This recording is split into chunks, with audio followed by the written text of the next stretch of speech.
好嘢味啊！呢個好好食啊，好香。我覺得好難食。台面啦、凳啦、牆身都會感受到嘅藝術。今次係第2次着和服啫。咁呢度咧有成50種梅花，差唔多有成1500棵梅花樹㗎。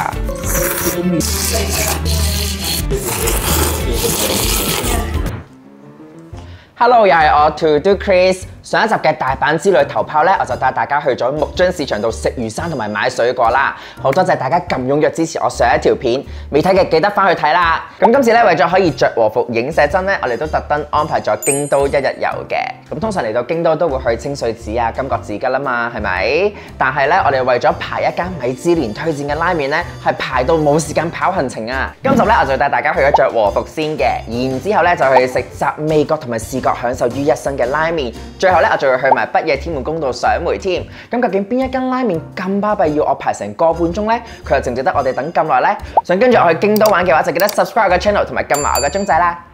我哋今日咧嚟到京都啦。咁咧一嚟到咧就即刻嚟到呢一間叫做佛沙拿嘅和服租用體驗嘅。咁呢一間咧其實超級方便，因為京都站行過嚟對面馬路咧，我諗1-2分鐘咧就已經到㗎啦。上嚟6樓就係啦。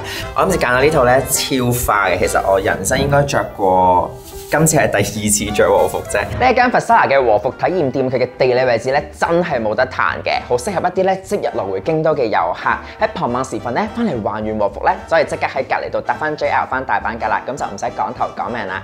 不過咧呢度鋪面咧都幾細嘅，可以揀嘅款式咧真係唔算好多。男裝嘅話咧真係10隻手指都數得晒，女裝望落去咧都唔係特別多選擇，所以如果你對造型啊或者款式有要求嘅話咧，呢一度咧就未必啱你啦。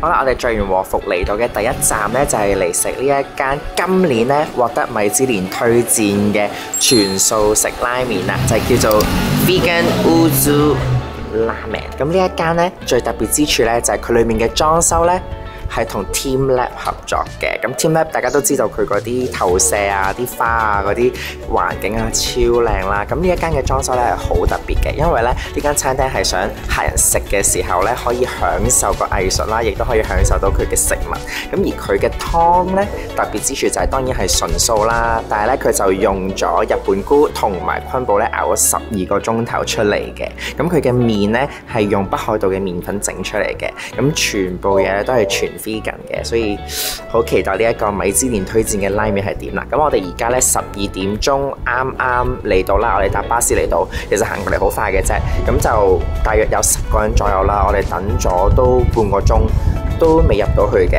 咁但係就嚟到我哋㗎啦，咁咪希望好食啦，好期待可以影好多靚相。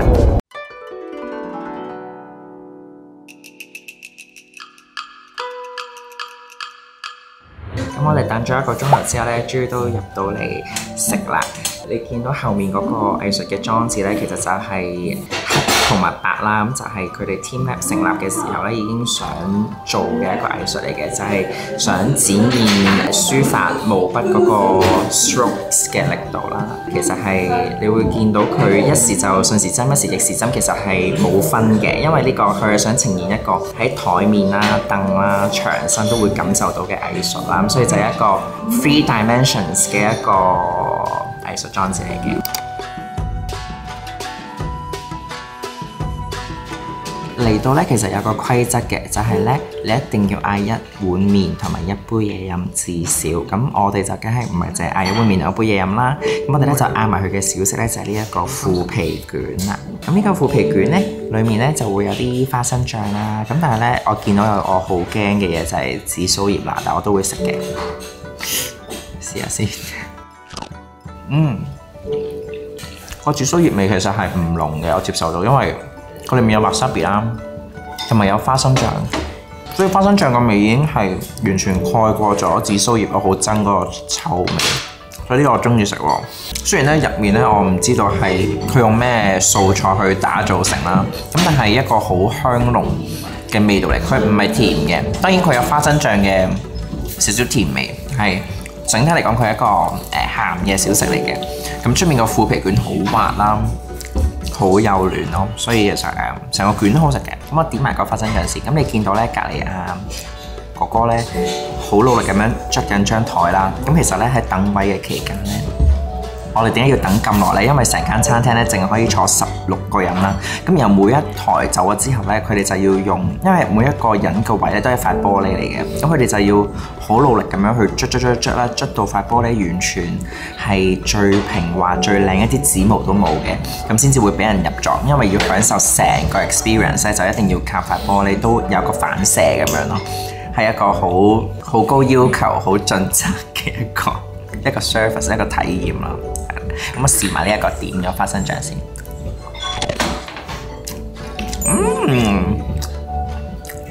點花生醬好食好多，因為我自己太中意麻醬花生醬味。最緊要係咩？我掹走嗰啲粉紫蘇葉，好好食啊！成個勁完美喎呢一個卷。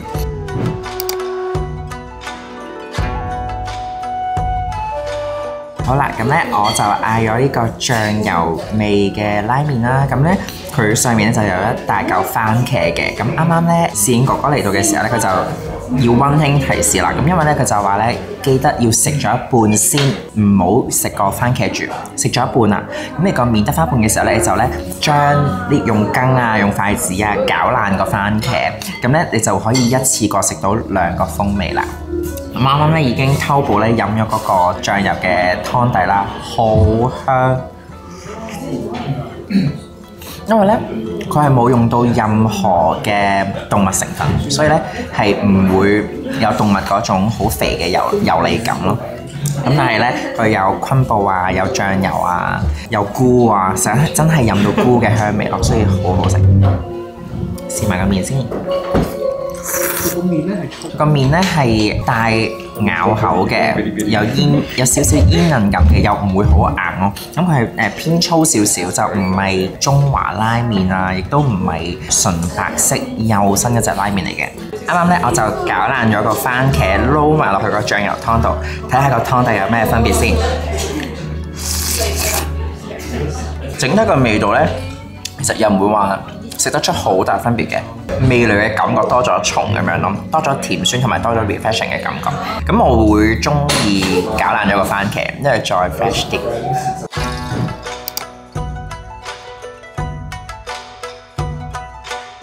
咁我咧就攞埋 Anson 嗰碗辣味噌過嚟試啦。咁咧佢個麵咧係仲粗過我啱啱醬油嗰碗嘅。咁咧我嗰碗上面就係番茄啦，呢一碗咧就係烤洋葱嚟嘅。咁我試埋個辣味噌睇下邊個好食啲先。第一個感受咧係我覺得辣味噌係好食過我第一碗醬油嘅。醬油咧已經好好食噶啦。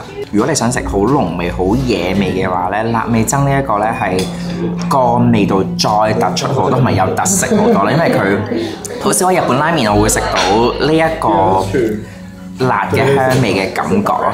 咁我試埋個洋葱先。個洋葱烤到啱啱好，唔會太辣，亦都唔會好生。但係對我嚟講咧係辣嘅，我已經流緊鼻水啦。但係呢個好野味啊！呢個好好食啊！一開始我睇個 menu， 我以為有啲似香港成日食到擔擔麵嗰啲感覺，但係呢個完全唔一樣。其實佢仲有好多其他款嘅拉麵嘅，有好多有茶味嘅拉麵啦，亦都有好多係好多草喺上面嘅。咁我就對嗰啲冇咩興趣啦，所以我哋就揀咗個醬油同埋辣味噌，兩個都超好食。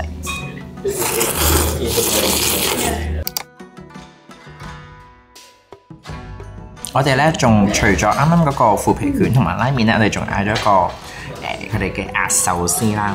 咁咧都係全素嘅壽司嚟嘅。見到咧啱啱佢嚟到嘅時候，上面有好大劈青綠色青 BB 咁樣啦。心諗應該唔會咁大劈wasabi咁大整蠱啊。咁嚟試下佢呢個全素嘅壽司係點先。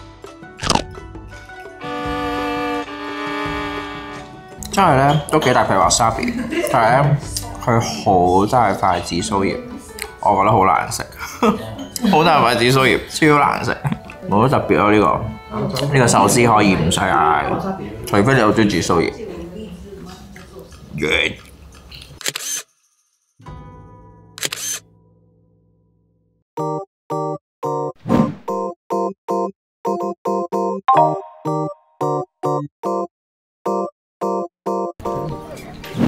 食完拉麵咧就嚟到北野天滿宮啦。咁喺拉麵站出面咧就搭10號巴士到呢度啦，大概半個鐘左右就嚟到啦。咁因為咧我哋今次咧就想睇梅花祭嘅，因為咁啱嚟到2月都又冇櫻花，然後啲樹咧又變枯枝啊。咁唯一我哋揾到咧就係得睇梅花嘅，希望裏面有好多梅花睇啦。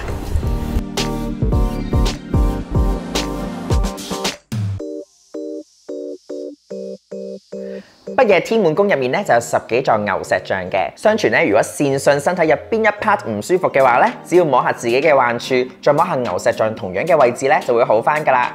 咁呢一度咧最出名就係求學業，摸下個牛頭咧就會變聰明啲添，所以咧啲牛牛咧你見到都俾人摸到拎立立噶。北野天滿宮嘅梅園花之亭咧，喺每年嘅2月至到3月咧都會開放俾善信賞梅嘅。咁呢一度咧有成50種梅花，差唔多有成1500棵梅花樹㗎。大家咧緊記呢個梅花園咧係要額外收費，而每日咧只係開早上嘅9點至到下午4點。好可惜咧，我哋嚟到已經好晏冇得入場啦，唯有喺出面欣賞就算啦。如果過咗梅花季咧，大家都可以喺5月嚟到睇綠色嘅楓葉，10月底咧就係紅葉季㗎啦。其實天滿宮咧都佈滿梅花樹，即使入唔到花之亭咧都可以賞梅嘅，我就梗係唔會錯過影下寫真先啦。